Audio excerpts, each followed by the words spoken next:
Bagian selanjutnya yaitu E, menghitung jumlah proton, elektron, dan neutron suatu atom. Anak-anakku sekalian, itu bagian yang pertama. Sedangkan yang bagian yang kedua ada materi isotop, isobar, isoton. Silakan dibaca, dipahami mulai dari isotop. Selanjutnya isobar, isoton. Ada contohnya soal juga, dibaca dan dipahami. Kemudian ada kata-kata penting yang perlu kalian catat, kalian pahami, kalian baca ulang-ulang di glosarium. Ya. Oke, itulah materi 5.2. Kemudian bahan diskusi kalian ada pada aktivitas 5.2. Silakan kalian berkelompok.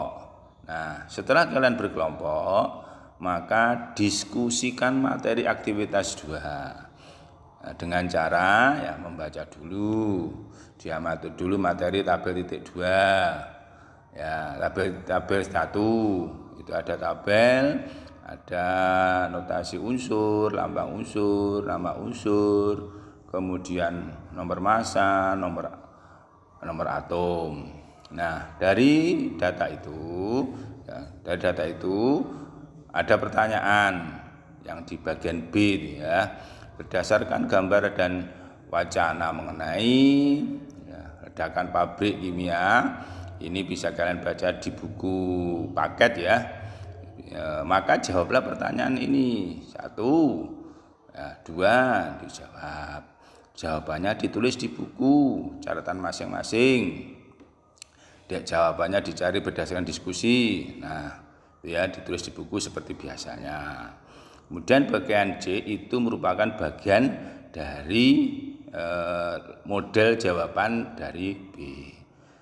Lanjutnya bagian D ya.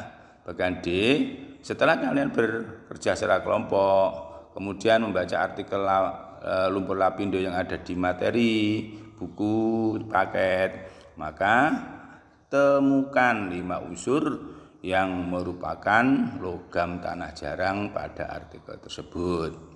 Setelah kalian menemukan 5 unsur, buatlah tabel seperti tabel 1. Ya, tabel 1 itu ini. Ya, buatlah 5 unsur itu dibuat seperti tabel ini. Unsur 1, 2, 3, 4, 5. Apa notasi unsurnya, apa lambang unsurnya, kemudian apa nama unsurnya, dan seterusnya. Itu yang nomor 4. Kemudian didiskusikan dengan teman-teman satu kelompok. Semuanya dijawab di buku tugas secara individu.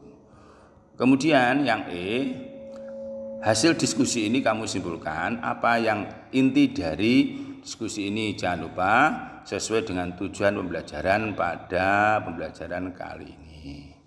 Baik, untuk mengetahui sejauh mana tingkat pemahaman kalian tentang materi ini, maka perlu kalian diberikan asesmen secara kognitif. Maka asesmen yang kalian lakukan dengan menjawab pertanyaan ini, ada pertanyaan 1, pertanyaan 2, itu dijawab di buku tugas. Selanjutnya ada juga soal formatif. Soal formatif ada 2 soal, itu juga dijawab di buku tugas. Nah, yang terakhir yaitu menjawab soal sumatif. Untuk menjawab soal sumatif ya, panduannya ya, pilih salah satu jawaban pada soal di bawah ini yang paling benar dan dijawab langsung di LMS Moodle. Nah, ini dijawab di sini ya. Silakan dijawab di sini. Ini ada 5 soal, dijawab dengan jawaban yang menurut kalian yang paling benar. Demikian panduan pada pembelajaran kali ini. Semoga berhasil. Selamat mengerjakan kegiatan ini.